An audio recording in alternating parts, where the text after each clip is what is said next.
Сәлем достар, бүгін екінші подкастқа қош келдіңіздер. Бүгінгі подкастта өте қызықты темалар қозғалатын болады. Яғни осы прана оқуы, прана терапиясы қандай дүниелерді тазартады, емдейді, проблемаларды шешеді, және де мықты результаттармен, адам сенгісіз результаттармен бүгінгі подкастта бөлісетін боламыз.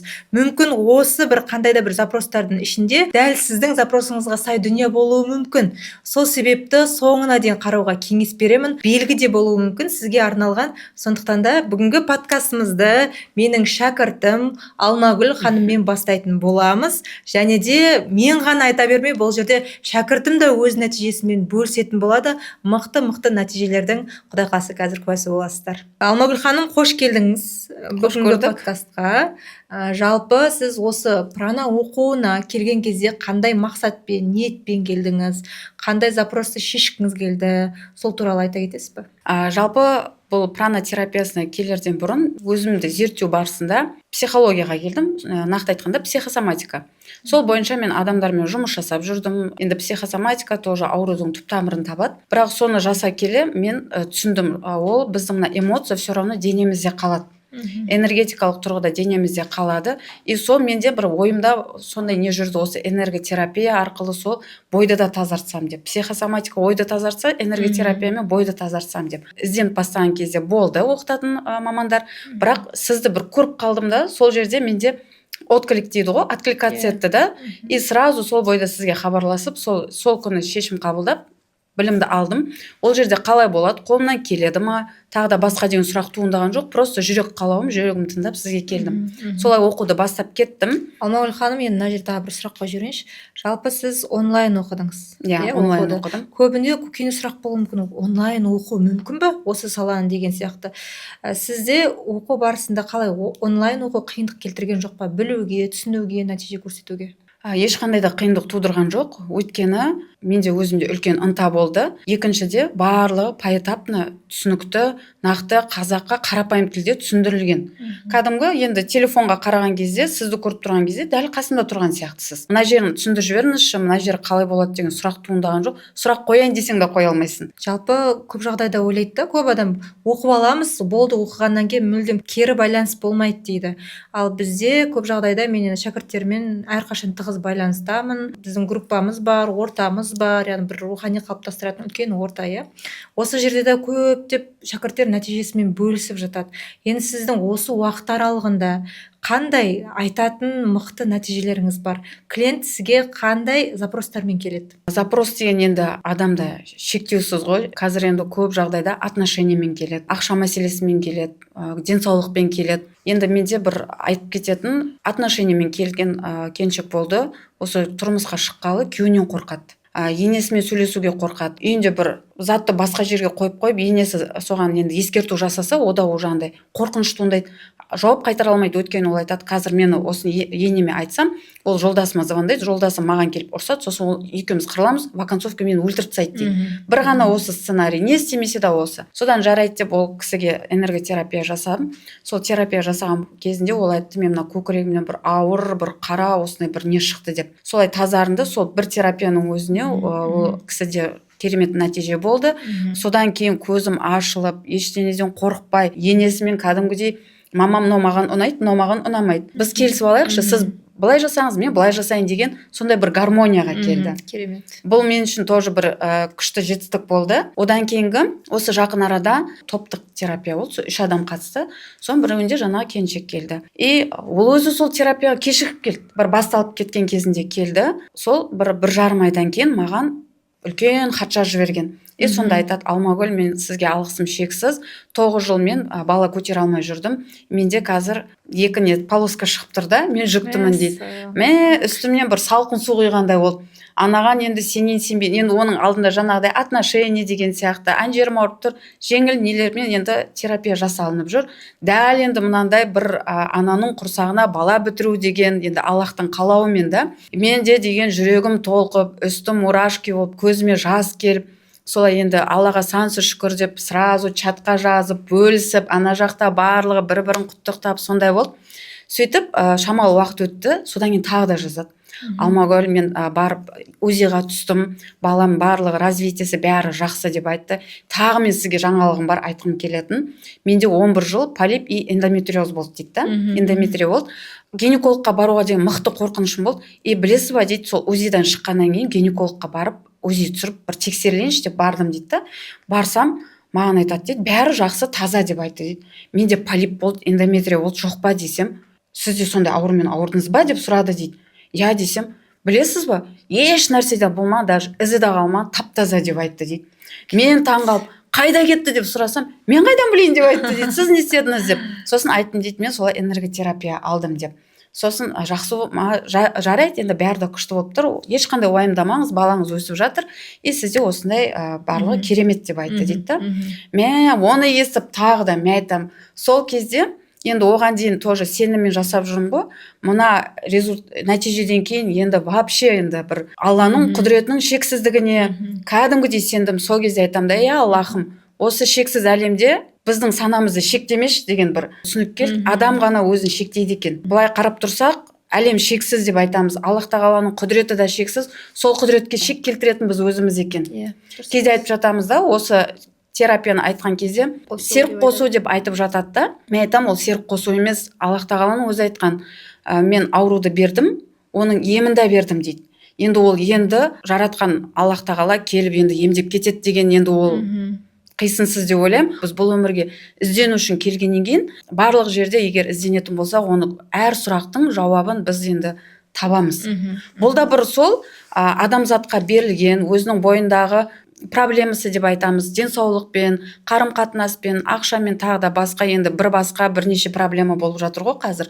Егер адам ізденетін болса, сұрақтың жауабы барлық жерде бар. Жалпы енді ойлап жатады ғой, бұл салаға келген кезде адамдар, сіз жаңа айтып кеттіңіз, көп жағдайда ол Құдайға серік қосу емес пе екен, қалай болады екен, дінге қарсы емес пе екен. Қайбір күні осы тегін терапия өткізіп жатқан кезде бір сұрақ қойып жіберіпті да.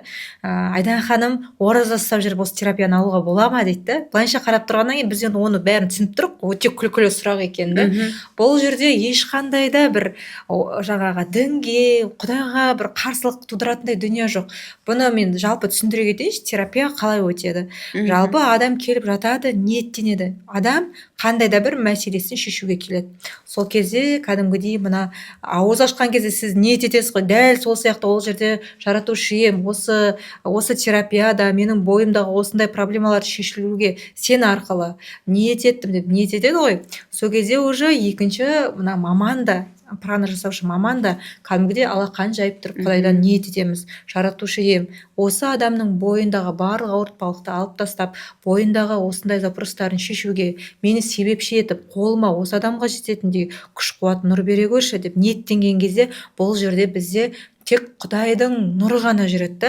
Сонда мен ойлаймын да, Құдайдың нұры жүріп тұр, бойыңнан өтіп тұр, адамға барып тұр. Сонда біз қалай бұл нәрсе жаңағы ораза кезінде бола ма, Құдайға серік қосу ма деп айта аламыз да.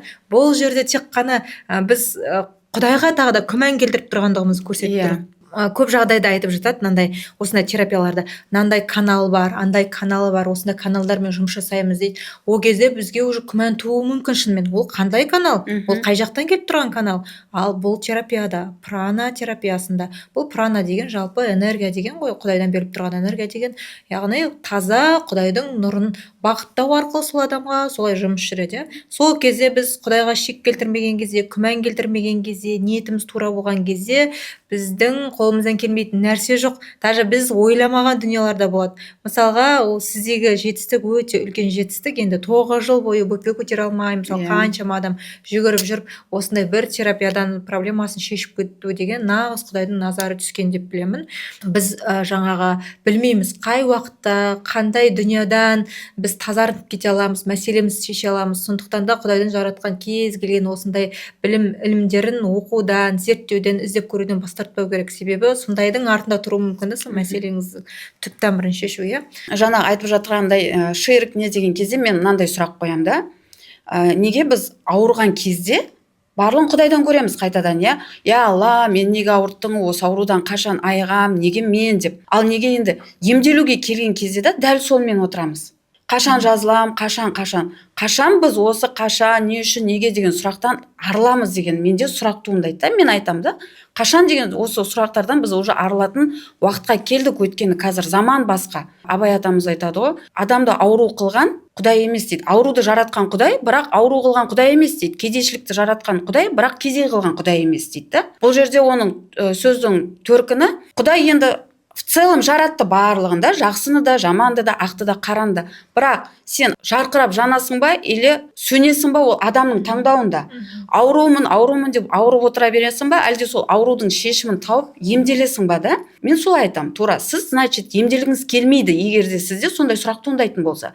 Егер де шынымен өзіне жаны ашитын, өзін жақсы көретін, өзін жамандыққа қимайтын, керісінше мен бақытты өмір сүргім келеді, мен жарқырағым келеді деген адам бұл жерде алға жүреді. Ол түсінеді. Өйткені Құдай бізді бұл өмірге жаңағы қиналу үшін, жаман болып жүру үшін жіберген жоқ. Бұл өмірге бізді жарқырау үшін жіберді. Осы барлық жаратқанды көру үшін жіберді. Енді ол соның барлығын Құдай тек сұраған алдына әкеліп бере беретін болса, өмірдің мәні болмайды. Өмірдің мәні сол сіз жылап отырып тұрып, қиналып тұрып, еңсеңізді көтеріп алға жүрген кезде тәтті да. Мысалға, мен де бұл жолға еріккеннен келген жоқпын. Менің де өзімнің қаншама запростарым болды. Отношениядан болды. Мысалы, балдарымның денсаулығы деген сияқты. Мен де жылап еңіреп отыруыма болатын еді. Қаншама не үшін болып жатыр екен, бұл жерден қандай сабақ алу керек екен деген сондай түндер маза бермей, бір күні мен өзіме шешім қабылдадым. Жоқ, мен тоқтатам, мен бұлай өмір сүрмеймін. Менің 4 қызым бар, мен сол қыздарымның болашағы үшін қолымнан не келеді, Аллахым, мен соны жасауға дайынмын. Тек маған жол көрсетші. Мен білем, ол жолдың оңай болмайтыны, сол жолда тағы да жылау болады, құлау болады, тұру болады, күлу болады. Но конечный итог, маған соңғы итогым маған қызық.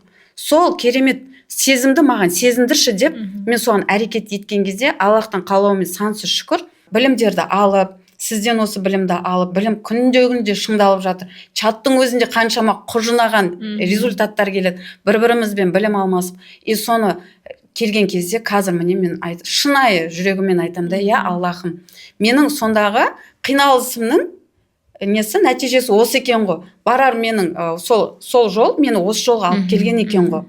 Енді сонда ойлаймын да, ал егер де мен сол жерде жертва болып әлі отыратын болсам, маған қорқынышты. Маған сол күнім сол өткен күндерімнің несін қазір өзгермей тағы да дәл сол состояниеда отыратын болсам, маған қорқынышты. Мен бір қорқынышты түс сияқты көрінеді да, жоқ. Маған қазір өмірім ұнайды. Осы өмірім ұнайды. Одан да шыңдалғым келеді, одан да әрі қарай өскім келеді. Сол сияқты әр адам өзіне жауапкершілік алатын болса, Құдайды кінәламай. Ол кезде адамда енді шынымен де үлкен нәтижеге жетеді. Дұрыс айттыңыз, Алмагүл ханым. Себебі көп адамдарда осындай да, шынымен де қазір мүмкін біреу қарап отырып, біреу оқысы келеді, біреу терапиядан өткісі келеді да, бірақ бір эмоциямен де сондай нәрсемен болып отыр. Кейде бұл жағдайларда ішкі түйсігі біліп отыр, алу керек екенін, қабылдау керек екенін, бірақ ол шамалы уақыттан кейін қайтадан сол өзінің қорқынышты уайымдарына ол қалай болады екен, арты қалай болады екен, алып кете аламын ба деген сияқты қорқынышына қайтадан құрбан болып етіп отыра береді да. Ал бәленбай ол 1 жыл өтсін, 2 жыл өтсін, әлі сол күйде отырады. Ал қалай сол қорқынышына қарсы шығып шешім қабылдаған кезде өмірінде бір өзгерістер бола бастайды ғой. Міне сіз де сол нәрсеңізді айтып отырсыз. Яғни келген кезде қандай да бір мәселемен, запроспен келіп қиналып, сол мәселеңізді осы оқу арқылы шеше алдыңыз. Уже басқаша нәтиже. Шынымен де бұл оқуға келген кезде біздің айналамыз тазартып береді. Шынымен осы оқуды шынайы қалайсың ба? Ниетіңді саралап береді. Шын ниетің дұрыс па? Ниетің бұл оқуға келгендегі барлығын қарап, соған сай біздің өмірімізде бір трансформация болады. Кейбір адамдар ойлауы мүмкін, трансформация деген ойбай күшті болып кетеді депші. Трансформация ол сілкуді адамды, сені сілкіп, айналаңның барлығын тазартып, сені бұлқындырып, қағып тұрып, уже оның артында саған уф дейтіндей бір нәрсе келеді да. Біз егер ол рахатты біз сезінбейміз, егер біз ана ситуациядан өтпесек. Біз оны просто осы ма дей салуымыз мүмкін еді. Ал уже мына оқуды келген кезде, сондай трансформация болған кезде адамның бойында уже ол кәдімгідей сезінеді. Душы жүрегінің ашылғанын, таза энергия қалай болатынын, бұрынғы өткеніміз қандай болатынын, осы дәл сіз сияқты барлық шәкірттер сезінеді негізінде. Енді барлық шәкірттерімді де көрсеткім келеді. Енді бұндай подкастта өте үлкен мықты нәтижелер бар. Және де бір шек келтірмейтін нәрсе, бұл энергияның алыста да, жақында да ешқандай бір разницасы жоқ та, бірдей жұмыс жасайтыны. Мысалға менің өзімде де енді осы кезге дейін қаншама клиенттер бар, шәкірттер бар. Сіз даже мына онлайн оқып энергияны мына алақан зарядтаған кезде онлайн зарядталды, иә, мысалы оның өзі көрдіңіз бе, нәтиже көріп мықты үлкен нәтижеге әкеліп тұр. Уже біз бұл жерде мықты энергияның қаншалықты жұмыс жасайтынын білеміз да. Яғни мен де жаңа айтып кетіп жатырмын, шет елдерден де, Америкадан да, Европадан да, мына жақын шет мемлекеттерден, Қытайдан да, Өзбекстан барлық жағынан да клиенттерім де бар, шәкірттерім де бар. Қай түптің саласында болмасын, қай түкпірде жүрсе де осы саладан нәтиже көріп жұмыс жасап жатқандар өте көп. Сондықтан бұл энергия кез келген жерде жұмыс жасайды. Енді тағы да бір осы онлайн нәтиже көрген клиенттеріңіз бар ма? Сол туралы айта кетсеңіз. Енді онлайн қалай жұмыс жасайды түсінбей қалуы мүмкін да көп адамдар. Онлайн енді біз телефон арқылы болады. Жаңа айтып кеткен 9 жыл бала көтере алмадым деген келіншектің өзіне мен онлайн жасадым. Онлайн болды. Содан кейін енді ол нәтижемді мен Инстаграмға шығарғаннан кейін солай енді көптеген әйел адамдар хабарласатын болды. Сол мәселемен солай тағы да бір келіншек токсикоз болды. Токсикоз болып 2 ай бойына тамақ жей алмай жүрмін деді. Барлығын жаңа сыртқа шығарып тастаймын. Асқазаным түйіліп ауырған кезде өзімді қоярға жер таппаймын деп. Жарайды деп тағы да терапия жасадық. Сол бір терапия жасаған кезде тоже жеңілдік сезінді. Оған мен жаңағы энергетикалық операция жасадым. Сол кезде лас, қар, сулар елестеп не қалды деді. Сол күні ол кісі пряникпен шай іштім деп қуанды. Маған шай ішу арман болды, мен 2 ай шай ішпеймін, уже өзім бөлек жатамын, ешкімді көргім келмейді, 1 ай суға түскен жоқпын дейді. До того уже прям шаршап кеттім деп. Екінші күні тағы да терапия жасаған кезде менің қарным ашып тұр деді. Сол терапиядан кейін тұрып, жаңа өзінің несін мен бөлісті да, барып сразу ет салып қойды. И кешкісін тағы суретін жіберіп тұр. Мен мына еттің нанымен, жаңағы картошкасымен барлығын жеп алдым, сорпаны ішіп алдым. Мен деген прям сондай керемет сезімде отырмын. Қарным аша береді дейді. Асқазан уже жұмысқа қосылды. Қарным аша береді, қарным ашпайтын еді, қарным құрылдап ашып, қайта жаңағы шай ішіп жатырмын, тамақ ішіп жатырмын, ертеңіне жіберіп жатыр. Мен енді жынданып үй жинап жатырмын деп. Енді үй жинап жатырмын. Энергия менің бойымнан өтті. Ол да онлайн болды. Сіз оқуға келген кезде бір қандай да бір қабілеттерім осыған барау, болмаса бір қасиетім барау, қолым сондай қызады-ау деп келдіңіз ба? Әлде тек қана запросыңызды шешу үшін келдіңіз ба? Көп адам ойлауы мүмкін, бұл саланы істеген кезде міндетті түрде қасиет қабілет болу керек деп. Сіз қандай оймен келдіңіз? Сондай ой болды ма оқуға келген кезде? Енді менде сверхъестественный ондай ойымда қасиет бар деп ондай не болған жоқ. Енді интуициям бар, интуитивный сезінем да. Осыған дейін енді қыздарым ауырып не алған кезде мен осылай алақанды ысқылап, жаңа ықылас фатиха сүресін айтып, ауыратын жерлеріне қолымды қойып, ықылас сүресін 3 рет, фатиха сүресін 7 рет оқып, сосын іште Аллахым осы қызым бойына ем бере көрші деп шынайы немен айтқан кезде жеңілдік болып жүрді. Бірақ енді ол кезде мен жаңа қасиетім деп ондай немен емес, тек қана балдарыма жасайтын. Енді бала қиналған кезде енді ана да қиналады ғой, сол кезде не жасарыңды білмейсің. Түннің кезінде деген сияқты да. Именно соның несімен деп кеткен жоқпын да, жетегімен келген жоқпын. Мен жаңа ізденіс жолымен келдім. Ізденіспен келдім, адамдармен жұмыс жасаймын. И содан кейін менде жаңағы полный бір не жасағым келді, енді психосоматикамен енді түп санамен жұмыс жасағаннан кейін мына денесін жаңағыдай тазартам деген кезде сол сол не келіп тұрып алды маған. Энерготерапия қайдан келген білмеймін, прям енді ана энергия содан ізденіп осылай сөйтіп келдім мен. Ол кезде енді мен алақаным қызып, көзіме бір нәрселер көрініп, ондай еш нәрсе жоқ. Мен даже келген кезде сіз терапия жаңағы 3 күн не жасаған кезде 3 күн бойына терапия жасап, бірінші өзімізді тазартып, содан кейін кірсеміз ғой. Сол кезде мен ондай сезінген жоқпын. Даже ол кезде сезінген жоқпын. Енді көзіме бір нелер жаңағы фиолетовый цвет сондайлар көрініп жатты. Басқалар айтып жатты ғой, жаңағы көз алдыма біреу жолдасым келіп жатты деп, тағы сондай нелер. Бірақ менде ондай болған жоқ. Енді ол менде бара-бара жайлап ашылып келе жатыр. Келген адамдарға терапия жасау арқылы адам шыңдалады ғой, барлығы енді опытпен келеді ғой. Басынан автоматия жасадым, одан кейін уже жайлап түсініп, қазір уже мына адам жатқан кезде, бойымен жүріп келе жатырған кезде қай жерінде ауыртпашылық бар, сол жерде уже маған кішкене белгілер келетін болды. Есінеймін, көзімнен жас не істейді деген сияқты да, уже сол күнделікті менде оттачиваться етіп келе жатыр. Сол үшін айтам, жаңағыдай, қасиет ондай болған жоқ. Тек қана менде сол жаңағы айтқан сияқты да, ананы жасасам мен қазір күнәһар болып қалуым мүмкін Құдайдың алдында. Мынаны жасап ертең тозаққа кетіп қалуым мүмкін деген қорқыныш болған жоқ. Өйткені мен өмір деген алаңға келгеннен кейін бұл жерден мен азап шегіп олай емес, мен бақытты өмір сүргім келді. Сол үшін ниет еттім, я Аллахым, маған осы тығырықтан, осы жолдан шығуға өзің жол көрсетші, мені жетелеш, тура жолдан тайдырмай, мені осы жолдан шығаруға жәрдем етші деген кезде маған Аллах тағала алдымнан шығарған дүниені мен енді қалай жоққа шығарамын. Мен соны, сол кезде, я Аллахым, осы білім маған қайырлы болатын болса, тағы да маған жолымды ашып қойшы деген кезде мен қызығын айтайын, сол кезде мен прям сатып алатын ақшам болған жоқ. Өзі бір 2 күн қалғанда мен хабарластым да, мен солай өзімнің апамнан алдым. Ол кезде айтып тұрмын, менде қорқыныш болған жоқ. Мен ниет еттім, я Аллахым, егер де осы білім маған қайырлы болатын болса, осы біліммен мен өзімнің проблемамды шеше алатын болсам, әрі қарай пайдалы бола алатын болсам, енді мен адаммен жұмыс жасағаннан кейін әрі қарай оны сол адамдарға қызмет ету мақсатында да не қылғым келді да. Сөйтедім, егер де солай болатын болса, менің жолымды ашып, маған осы суыма қолыма келіп, мен осы білімді алайыншы деген кезде, топ етіп барлығы бола қалған кезде мен енді қалай тормозить етемін былай айтқан кезде да. И сразу мен сізге шықтым да хабарластым, онлайн өтті барлығы. Қазір уже күннен күнге чатта оқып жатырған шәкірттеріміз де көбейіп жатыр. Барлығымыз топырлап бір чатта отырып, бір үйдің баласындаймыз, бір-бірімізбен бөлісеміз. Енді бұл керемет. Сол үшін онлайн, офлайн, фото разница жоқ. Бұл енді қазір енді шынымен де мына Аллах тағаланың осы кереметтерін көрсетіп жатырған көру керек уақыт қой.